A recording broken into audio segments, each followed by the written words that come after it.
It began the way most betrayals do. Quietly, in public, dressed in manners. Sunday morning. Springfield. That small, almost invisible suburb where people still wave when they pass you by.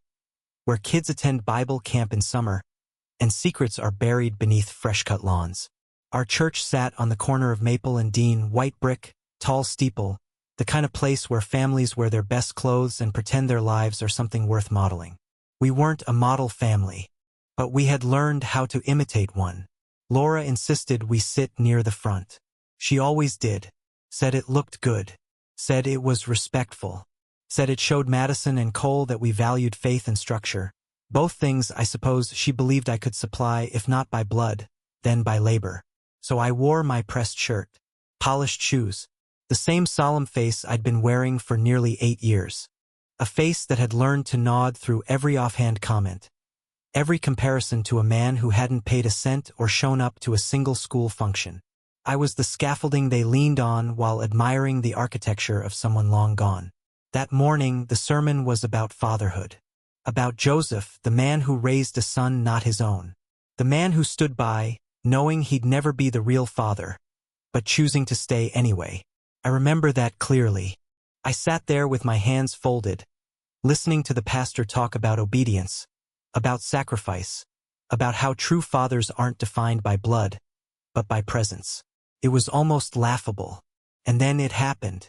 Behind me, barely a whisper, but just loud enough to be heard by everyone in a 2-pew radius. Madison leaned in to her friends and said, "He's not even our father." A short giggle followed. Not hers alone, no, the poison always spreads better in groups. Another girl, Eliza, I think, the one always wearing eyeliner like war paint, snorted. Someone else stifled a laugh behind a cough. It was deliberate, precise. It had the cadence of a joke she'd rehearsed, the kind born not from impulse, but from months of behind-the-door derision. I didn't turn around. I didn't need to, because what pierced deeper than her words was Laura's silence. She heard it. She had to have heard it. Her daughter's voice was barely a foot behind her, sharp as a blade, slicing through the very image she fought so hard to preserve. And still Laura said nothing.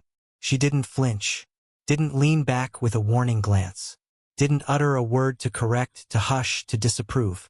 She just stared forward, hands clasped in her lap, mouth in a soft line, the picture of quiet grace, as if she'd heard something true, as if she agreed. I don't remember what the pastor said after that.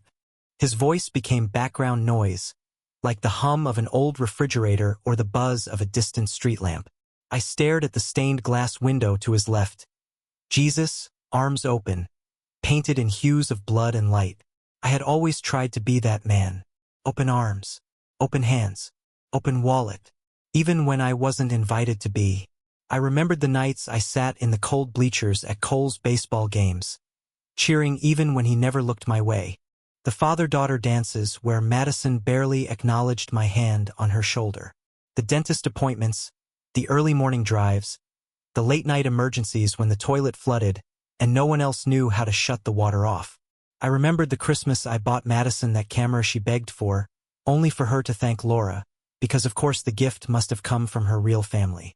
I remembered all of it, every unspoken dismissal, every glance that skimmed past me, every time Laura allowed them to call me Michael with that tone, the one that meant not him, never him. And still I stayed, still I worked, still I showed up, because I believed, God help me, I believed, that one day the weight of my presence would outweigh the absence of their father. That one day, they would look at me and not see the stand-in, but the man who chose to stay when their real one vanished. But that Sunday morning, I finally saw the truth for what it was. They didn't reject me in anger. They didn't hate me out of confusion. No, they simply didn't see me at all. I was the wallpaper of their lives. Necessary, expected, but meaningless. I sat through 5 more minutes of the sermon, though I didn't hear a word of it. My mind had already gone quiet, cold, like the inside of a locked room. When I stood up, I didn't make a sound, didn't whisper to Laura, didn't excuse myself. I just rose, straightened my sleeves, and walked out, past the pews, past the altar, past the soft eyes of parishioners pretending not to stare. I didn't care. Let them look. Let them wonder why the man who paid for Madison's braces and Cole's therapy sessions was now walking out of God's house without so much as a nod. Let them whisper that something must be wrong. Because something was wrong. Had been for years. And I had finally stopped pretending otherwise. I walked across the gravel parking lot, each step feeling less like a retreat and more like a release. The sun hadn't come out, but the air felt clearer outside, like something had lifted, like I'd been exhaling for 8 years and had finally taken my first breath back. No one followed me. Not Laura. Not Madison. Not even Cole, though he'd looked like he might have heard the comment too. His shoulders had tensed in that way he does when conflict ripples through the air. They stayed inside, where it was warm, where I wasn't missed. I got in my truck, turned the ignition, let the engine growl beneath my fingers. I didn't cry, didn't rage, didn't pound the steering wheel like a man betrayed. Because betrayal only hurts when you still believe you were chosen. And I wasn't. Not really. Not ever. I was tolerated, useful, present, a shadow wearing the shape of a man.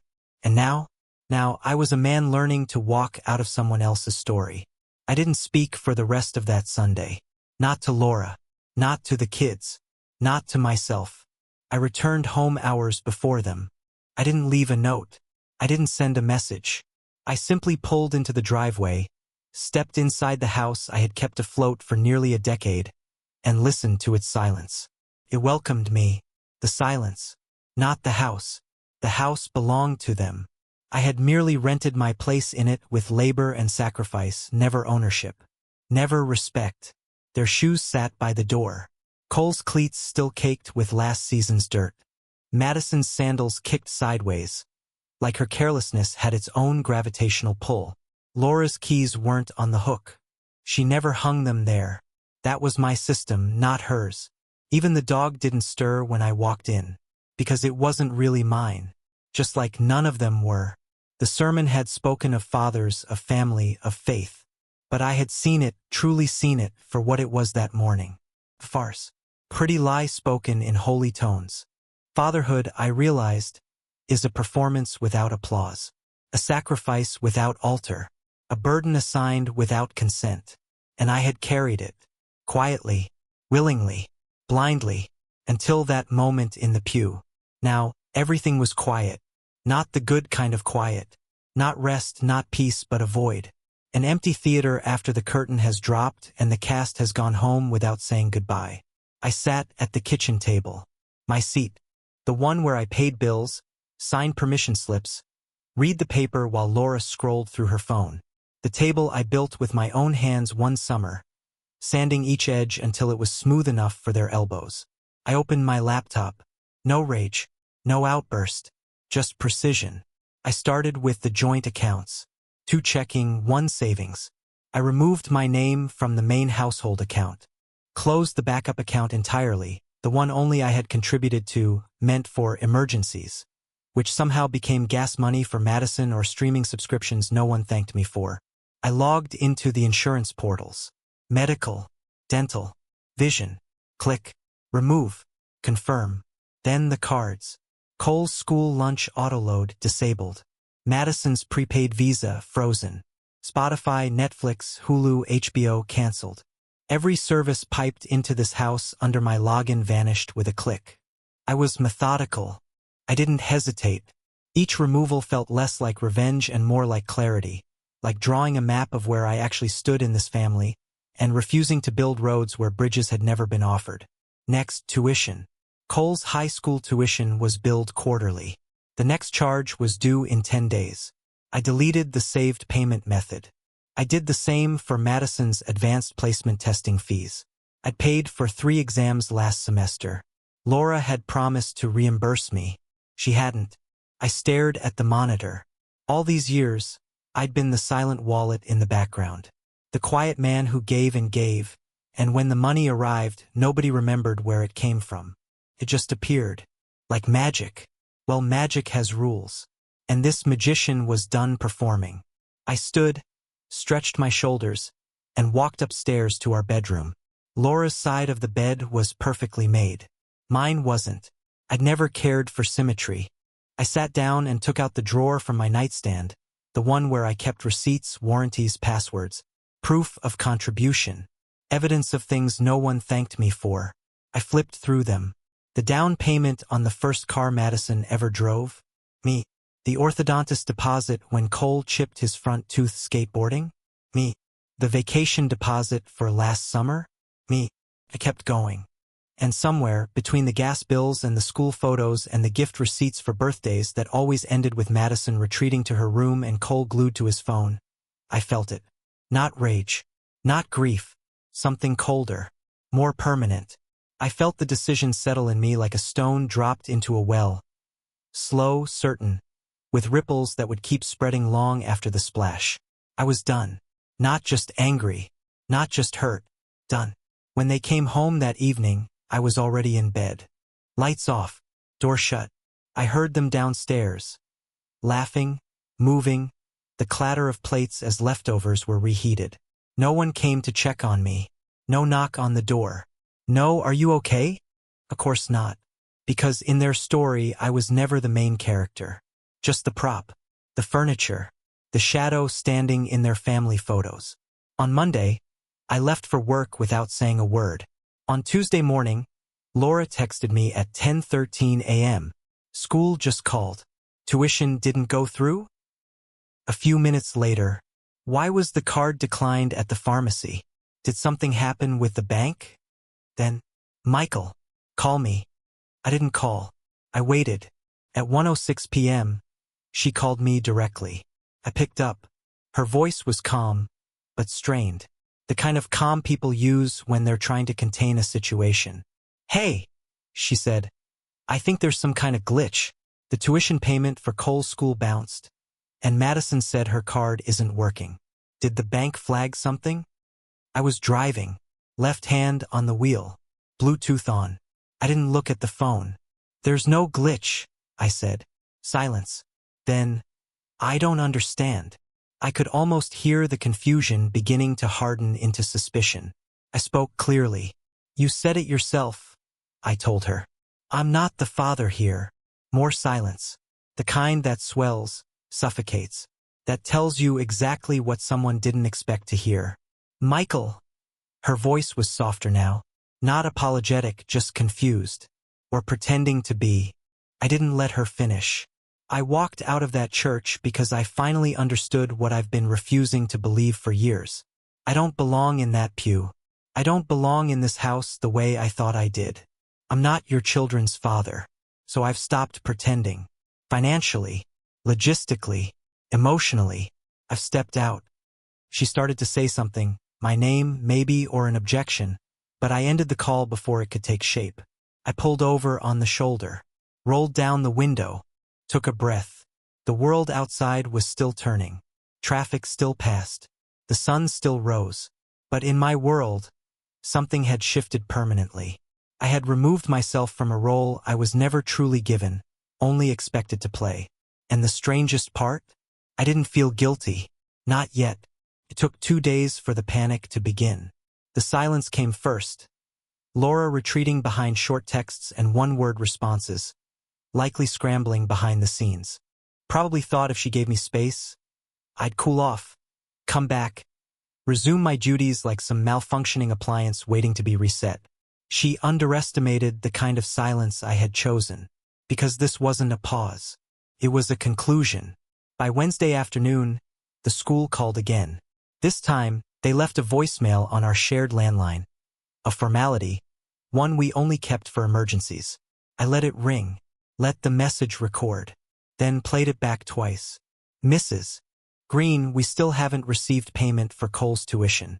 Unfortunately, if we don't receive confirmation by Friday, we'll need to suspend access to student resources, including campus systems and meal services. Suspension. System access revoked. Meal services denied. I sat on the edge of the couch, listening to those words echo through the house I helped pay for. The same house where I had installed the internet router that powered those campus systems. The same house where I made Cole lunch every day for 2 years when Laura was working weekends. The same boy who now barely said more than 5 words to me in a week. The same boy who didn't speak up when Madison humiliated me in public. The same boy who let silence do the dirty work. Laura called the school after hearing the message. I didn't listen in. I didn't have to. Her voice carried from the kitchen, tense, apologetic, like someone patching a boat she hadn't even noticed was leaking. That evening, she approached me at the dining table. "Michael," she said, no softness this time, just intent. "We need to talk." I looked up from my coffee. She didn't sit. She hovered, arms crossed. "Why are you doing this? Why now?" I took a breath before answering. "Because I finally believe you." She blinked. "Believe me about what?" "That I'm not the father. That I was never invited into that role. I carried it anyway, and now I've put it down." Her lips tightened. "They're kids. They say stupid things." "No," I said calmly. "They repeat what they're taught. And they've been taught clearly that I'm disposable." She sat then, slowly, across from me. Her voice dropped to something less combative. "This is hurting them. They've never once considered how much it's cost me to be invisible. You think this is helping? Withdrawing everything? Watching them suffer?" "They weren't suffering when I was carrying it all for them," I said. "They were coasting, ungrateful, cruel, and you let them be." That ended the conversation. Laura stood, muttered something about needing to think, and left the room. I didn't follow. I didn't explain. I had done nothing wrong. I had simply corrected an imbalance they were all too comfortable ignoring. The next wave came the following day. Text messages, emails, voicemails, from Laura, from Madison, from Cole's school, even from Laura's sister Julie, whom I hadn't heard from in 6 months, but who now felt compelled to reach out and mediate. Each message blurred into the next. "She didn't mean it. You misunderstood. Be the bigger person. Don't punish the kids. They're just teenagers. Don't throw everything away over one bad moment." But it wasn't one moment. It was years of moments. Years of being the backdrop to someone else's family photo. Years of being told with body language, with sarcasm, with silence, that I was tolerated, not treasured. One comment in church didn't start this. It merely exposed what had always been there. On Friday, the illusion broke. Laura received an email from the school requesting legal documentation of guardianship. She read it out loud by accident, habit, I suppose, forgetting that I was no longer in the role of concerned participant. "They need a signature from a legal guardian," she muttered. "Why now?" I said nothing. She clicked the email again, rereading. "They're saying they need proof of financial responsibility before they'll reinstate access." Still, I said nothing. Eventually, she turned to me. "You were the one listed for years. Why would they change that?" I finally met her eyes. "Because I called them." Her face paled. "You what?" "I called and told them I'm no longer assuming responsibility. That any further documentation must come from a biological parent or court-appointed guardian. That I'm stepping back from a role I was never truly given." Her mouth opened, closed. Then softly, incredulously, "You're serious?" "I'm free," I said. "And so are you." She didn't respond. Just left the room with the sound of her bare feet brushing against the floor. I don't know if she cried. I didn't follow to find out. That weekend, Madison tried to apologize. Not with sincerity. Not with remorse. She texted me a meme. Something meant to be funny. Some silly joke about stepdads and chores. I didn't respond.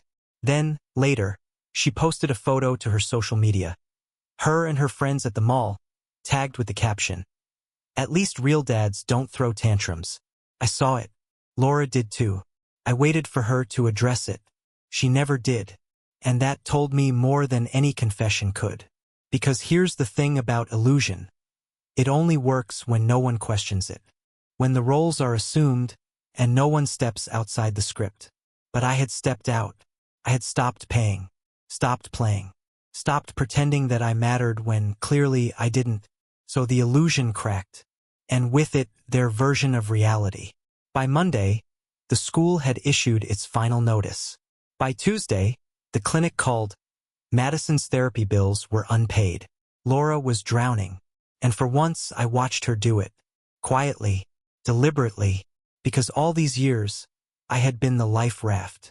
The man behind the curtain, the fixer, and now I was simply absent. Let them call Todd. Let them dig up the ghost of their real father and see what he offers when the bills come due and the school locks its doors and the clinic stops scheduling appointments without upfront payment. Let Laura try to juggle it all, without my income, without my name on the accounts, without the security blanket she never thanked me for. Let Madison learn that mocking someone doesn't exempt you from needing them. Let Cole learn that silence is a choice, and choices have consequences. They had made their reality. Now they could live in it. For weeks passed. Enough time for the school to revoke Cole's access. Enough time for the insurance lapse notices to arrive. Enough time for Madison to realize her therapy sessions weren't free. Enough time for silence to curdle into desperation. The calls slowed. The messages dried up. No more half-hearted apologies. No more pleas to be reasonable. Laura had stopped trying to explain. At some point, she must have realized she had no argument to make. Not one grounded in truth.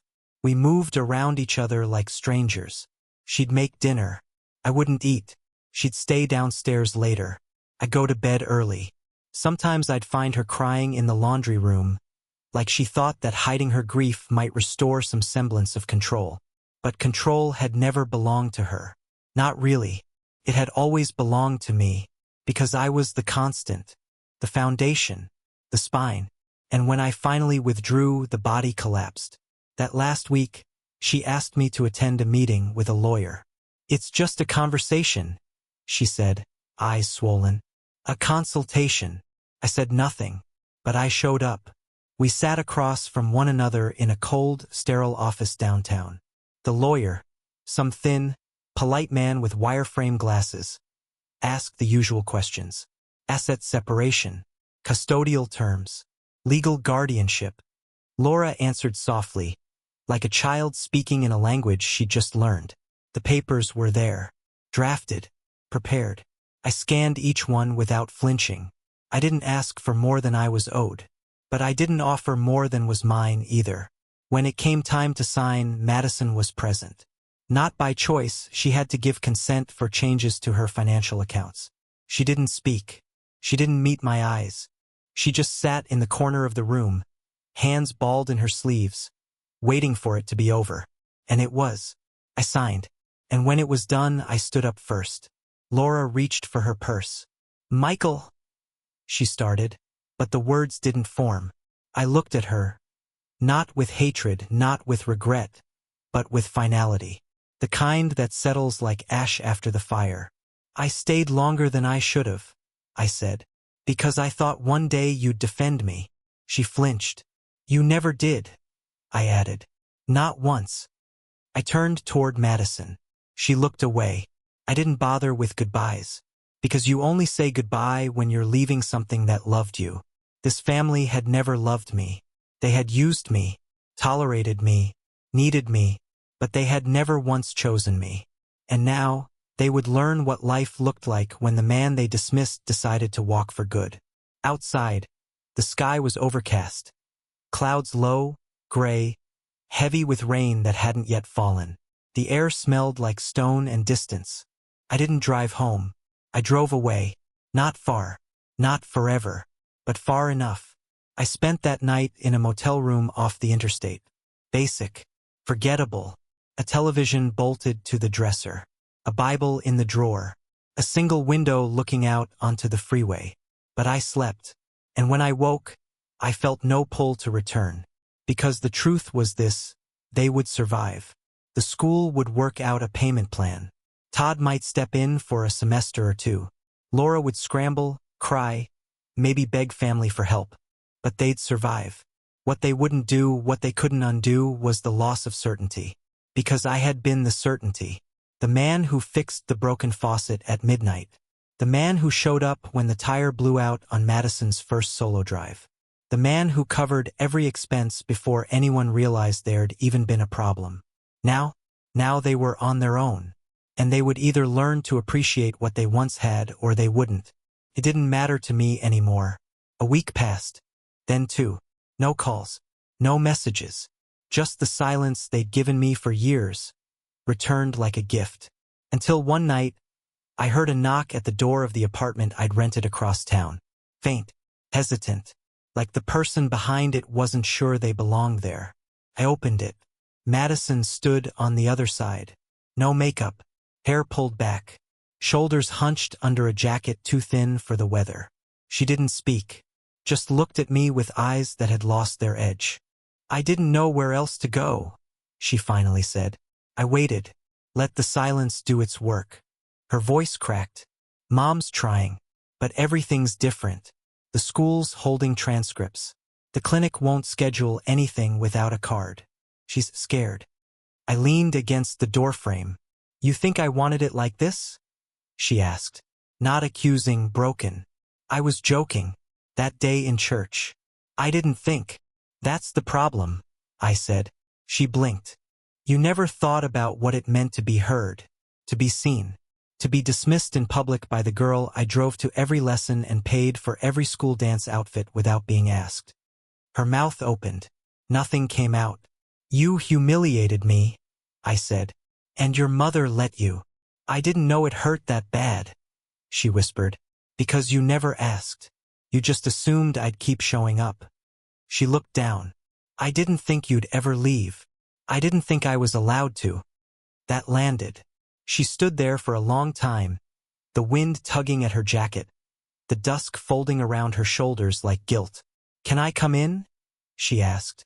I looked at her, the girl who had lived in my house, eaten my food, spent my money, rolled her eyes when I asked her to turn the lights off, called me Michael with a tone like a knife.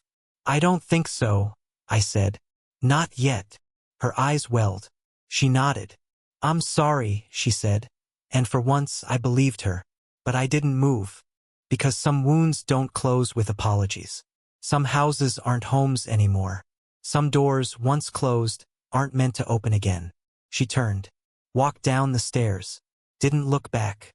I stood there a while, staring at the spot where she had stood, and felt the weight lift further.